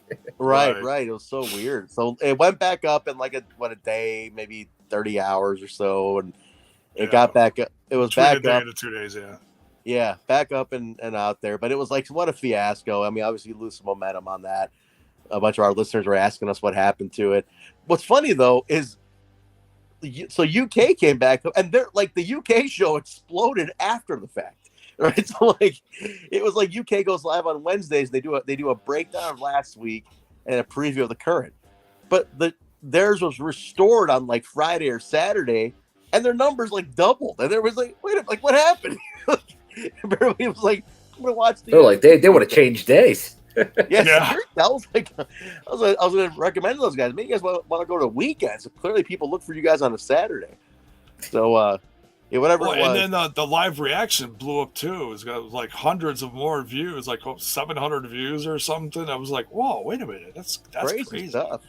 Hey, and also, speaking of a good view count, big thanks on the final few throwbacks did really well, and a big shout to Dixie and Jeff for the words of encouragement on the whole thing. So Dixie gave us a personal thank you on the whole thing, and then Jeff gave us a follow afterwards too. So he was from his personal account. So that's nice to see. That's a level of respect there, I think. Well, put it this way, guys. We got Dixie, Jeff, and Russo all follow the account, and they all have given a praise to Throwback. I think we achieved what we wanted to, and is to honor that work. It was really nice to get that endorsement. Russo did it earlier. Vince always retweets it. He would always plug it for us on his feed. But for Dixie and Jeff to see it and give us a shout, I thought was really cool. So that means nice. A lot. Yeah, no matter what, look, everyone has their opinions on Jeff and Russo and Dixie, and that's fine. But we see them in a different light because of stuff we've seen them do and the accomplishments that we know that they've done. So at the end of the day, guys, it's a wrestling show. They put a lot of their time and money into it, and I'll always be grateful for that. That's the bottom line. It's a wrestling show. They weren't passing laws. They weren't in municipal government. This is a wrestling show. They gave me a lot of entertainment for very little cost out of my pocket. So I can never knock the effort. Honestly, I'm as I get older in this, I start getting to that point of my opinion on a booking decision is starting to mean less and less. I mean, it's a TV show, man. I can't book an episode of I'm watching The Shield currently. If I don't agree with the storyline of The Shield, who the fuck cares what I have to think? They got a story to tell that they think is the right way to do it. It is what it is. Right. I'm here to enjoy it. I'm watching it for nothing. So I'm not going to get mad about that stuff, man. I know the business side of things. That's where I'll offer critique. That's because I look at it as a personal thing of wanting the company to do better things and do better from a business standpoint. Sure, yeah. But booking, people who are getting worked up on booking this, give me a break. None of this is real anyway. For God's sake, nobody actually beat anybody. You know what I mean? Take it easy. So Right. Good stuff. But yeah. Anyway, big fan of Shield. I'm gonna squeeze an episode in before I go to bed here. Anybody watch the Shield? Jay, you watch the Shield, but I used to when it was. I watched the Shield. I watched the commish before that. Oh, I was gonna go backwards, trying to find the commission on streaming, but yeah, I mean, like Seth Rollins, Dean Ambrose, and Roman Reigns are always going to be. All right, so mute. Cut his mic. Yeah, this is cut his mic. That's it. That's the end of After Dark. It's Hey, but the Shield is a phenomenal show, man. Holy shit, what this show is nuts. I can totally see now. It's funny because I watched Sons of Anarchy, which started pretty much immediately following Shield on FX. You could totally see where the Kurt Sutter, how he kind of went from one to the other. Like you see, and the actors were a lot of same actors bleeding into the other show, and it's like, holy shit! I never realized like what it almost like a precursor the Shield was to Sons of Anarchy in a way. You know, it's crazy. Great show. I'm on season 4 right now. So I got a couple seasons to go. So yeah, but it's intense. I never finished Sons of Anarchy. I got lost about mid-season 3 when the mom was going through her own midlife crisis in the series or something like that. Oh yeah, I'm on the blog where Forrest Whitaker is showing up and just pissing everybody off, pissing me off too. He bothers me. Forrest Whitaker bothers me. Like he really does. I don't know what it is. He overacts. I think he overacts a bit. They only fly him in for games. That's it, man.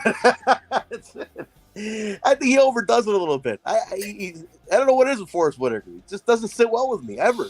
He never sits well with me. Any movie I've seen, it just something about it. He's the heel to me at every time. Not in Good Morning Vietnam.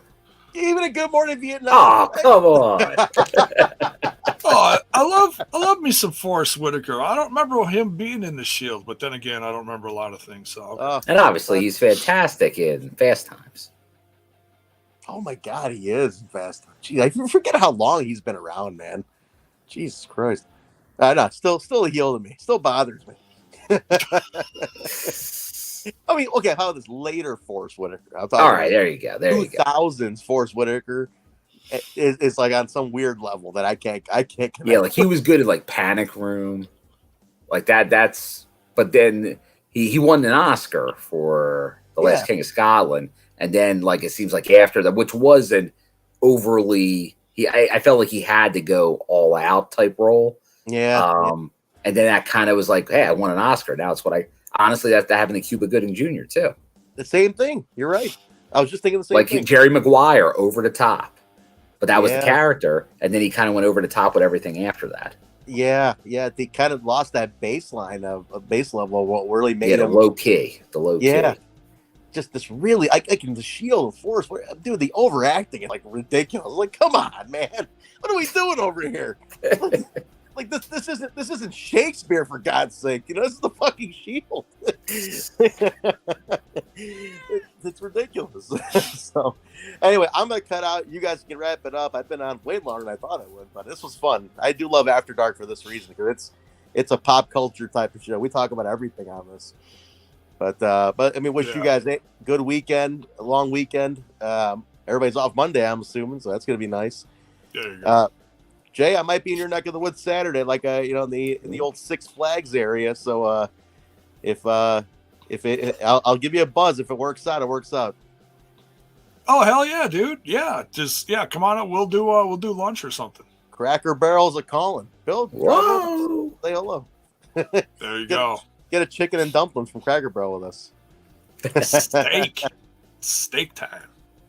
Nice. Chicken fried. Jay, what was that? Jay, what was that dessert? Your wife got some crazy dessert last time we went there. What the hell was that thing? It was like some molten lava cake. It came in a big mug. What the hell was that? Oh, yeah. It was some kind of like fudge cake, ice cream thing. Bill, you had to see this thing. It came in Coke cake? It came in like a big old like mug. And it was like I know they have a Coke cake. That's very popular. Was that it? Was that the Coke cake? Ask Mrs. J about. See if she remembers one day. I don't know if she's still. How are you still awake? We'll wake her up for this. Oh, are you still awake? She's not awake. Hang on. Don't wake her up for this. What the hell is he doing? Only on After Dark is he waking his wife. Only on After Dark are you gonna get able to wake up his wife to ask her a question about a dessert at Cracker Barrel. Ridiculous. No, ridiculous. Cake or something. What was that dessert? She's like, what the fuck? You wake me up for this? Woke me up to know what a dessert was at the Cracker Barrel. She goes, that was a Dairy Queen, you idiot. What are you talking about? Now Jay wants to get hurt. Bill, you get your season tickets for any theme parks this year? You got your Universal. What are you working with this year? I got my Universal when I went down to Florida. It pays for itself in what, 2 visits on the Universal? Yeah. So obviously I was down there. I got there down on Tuesday and I left on Saturday. Like I was there through Saturday. I left Sunday morning. So like pretty much I already paid for it just on that trip. And I got I have 15 months on my pass. So she's trying to look it up. Oh, you bothering her for this, Jay? That's what J-Bone does. She's just sitting in the next room. I got yeah. Oh, yeah, this is what J-Bone does. I ask my wife stupid questions. But I got my 3 passes. I got that, Six Flags, New Jersey, and then Dorney Park, which is in Allentown, which is the closest to me. Oh, you got Six Flags out there? Okay, I might have to join you. My plan this year was to at least hit 2 more Six Flags that I have not, that are. They got some good coasters at New Jersey. I heard, man. You guys, what's the really big popular one? It's like the number one in Jersey. I forgot the name, but I hear Jersey Six Flags is fantastic. The King the Ka. King the Ka, that's the one, man. I hear it's nuts. Yeah, like you do a launch, and so it's like a straightaway. Then it goes straight up, then goes up around, and it goes down, and it's just it's super fast. But the thing is, it's kind of crazy, and it does happen where if you're launched, if you don't get to enough of a speed to get over the top, you go back down. I heard. I have a friend. She's hers went back down. She's from Jersey. I would say it's probably maybe 1 out of 20 doesn't make it. Really? And then your turn's over then, huh? You're done. Well, I think they do shoot it again. I think they do shoot it off again. I gotta check that out. That sounds freaky. You goofy. That sounds freaky though. It's like just a complete 90-degree drop, So it ramps up. It's pretty fast. I'm trying to think if that's the craziest. The straight lines, up, down, it's not crazy like that. But just its speed is high. It's probably the fastest. Double chocolate fudge Coca-Cola cake. Yeah, that's it. It's the Coca-Cola cake. He called it. He called it. Yeah, I got. When you said in a cup, I'm like, it's the Coca-Cola cake. That was it then. We got one here called the Max Force, and it's one of those launch ones too. And it has the big boom, and it's similar idea. The launch hits you, and it basically it's fast. The whole ride's maybe 12 seconds. Yeah, that's it. Well, that's what became popular in these coasters. You went from wood to the steel, and now it's these launches, Universal, that new Velocicoaster and all. It's all about launches. It's weird. Big launches start, launch midway. You think you're done, one last launch. I'm big on the magnetic steel ones, the ones that kind of have the bracket that goes around the track. Yeah, on the chain. Smooth, real smooth. We got the X Flight here in our neck of the woods, and it's that thing. And the concept is you're in a plane, essentially, but it's smoother than silk, man. That's the whole magnetic rail thing. It's just which is not you go wooden coaster and you're like. Oh yeah, and then some of these other ones, it's rough. Nice steel coaster Dorney has it's called Steel Force, and that's just it's so leisurely. It's oh yes, very nice. Leisurely Sunday drive. It's like driving a luxury automobile. Jay, you've seen it, I'm sure, on Highway 94, the American Eagle that stands right on the highway. And it's considered a historic landmark. They can't tear it down, and it's wooden. It's an OG wooden from 1976. It's been there, and ain't going anywhere.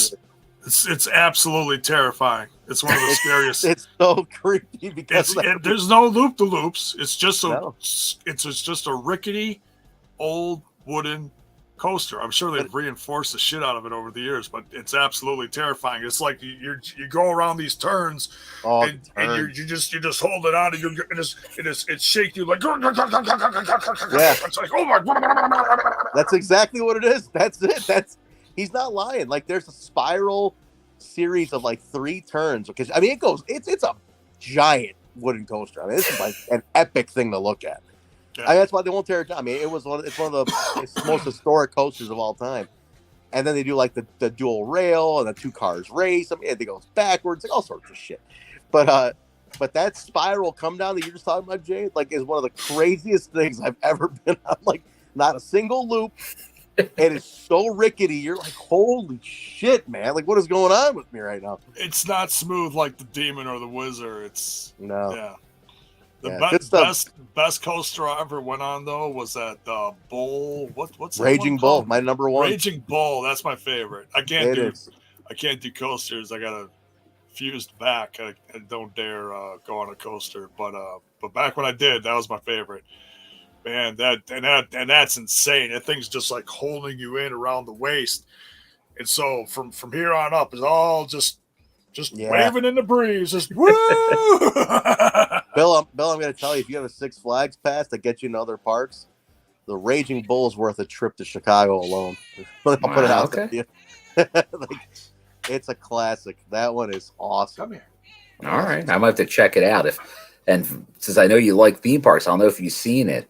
But there's a infamous New Jersey park that HBO Max did a documentary on, Class Action Park. The Johnny Knoxville movie was based on it. That Action Point, I guess it was called. Yeah. It's a good documentary about a theme park. I really want to see it. I got Max. I just got it. I got to add it to my queue. I've heard about it. I thought actually, funny enough, who told me about it was Mikey Whipwreck because we used to go to it. So he was telling me he used to actually go to that park, and he's like, there was a death trap in that place. Yeah, because like teenagers made these. It's like it wasn't like people actually knew what they were doing. They're like, hey, let's make a water slide with a loop here and see what happens, or let's do this, and people are just like getting freaking maimed out there. It's nuts. I imagine it's just like the same guys who come up with like the same stoners they have who come up with a Taco Bell menu came up with this too.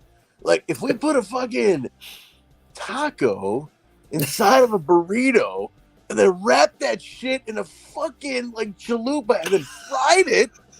But dude, we got something. It's like, wait a minute, dude. What if we actually had it taste like Doritos too? Like fucking shit. Same idea. Like, what if we have a ride that goes through water, but then after you get out of water, you get blasted in the face with like 800 dryers, right? So then you're dry. But then as soon as you're done, you hit like a 90-degree dip. But then after that dip's like a fucking loop-de-loop. It's like, oh, dude, but after the loop-de-loop, like Satan comes, like a Satan hologram comes out and scares the shit out of you, right? Oh, that's cool too. Yeah. And then we fucking throw blood at the first row, only the front row. So people think somebody died up there. People in the back think somebody got decapitated after. And then you throw some spare limbs. Yeah. Like this is the kind of shit that I imagine how these things are conceptualized. But Whipwreck told me about it. He said he used to go to that park. He's like, dude, it was chaos. So yeah, I'm before I go to bed, I'm gonna add it to my little queue and definitely get that watched. So thanks for that heads up. Yeah, you'll like that. You'll like that. And park fan will have a good time. Hell yeah. What is that called again? Class Action Park. It's on HBO Max. Oh, I know Max. Okay. Jack Haynes saying I got a good. There's a lot of new names in here. I haven't been around these Thursday shows. A lot of new folks. Thanks for the compliment on the cowboy voice. Oh, I was doing a cowboy voice, but I'll take it. I was doing a stoner voice, but I'll take it. But all right, guys, I'm out of here. We got to let you guys wrap it up. Have a good week. Yeah, we did I don't know. I'm horrible at math. How many hours did we do tonight? A lot. A lot. You guys been on for a long time, so yeah. I think we're at 6 hours, J-Bone. Oof. Yeah, it's time. Wow. I'm surprised I still have a voice. Hey, but thanks for everybody for donating. Again, if you feel like you want to, through us, we'll put it all back into Texas. So you let us know. I know this one hit Mark pretty hard. I mean, he's in Texas and he's got kids of that age, and he was really, really broken up about it. So he's definitely donating on his own already.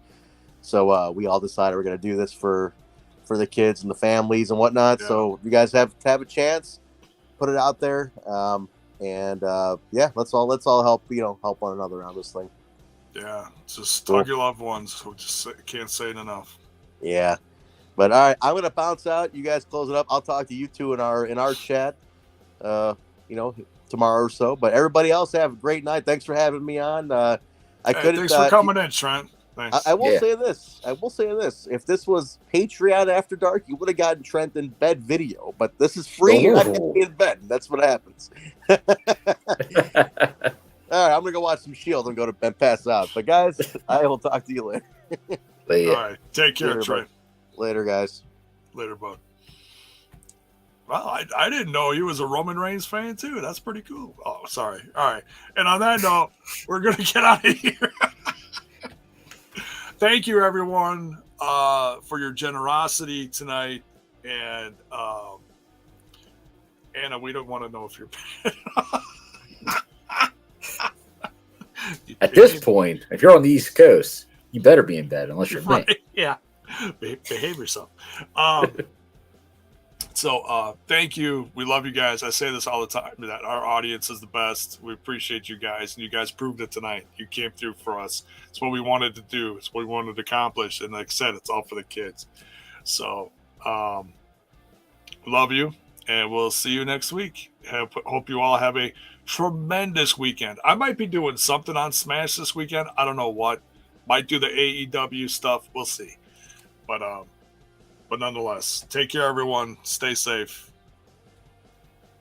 Later.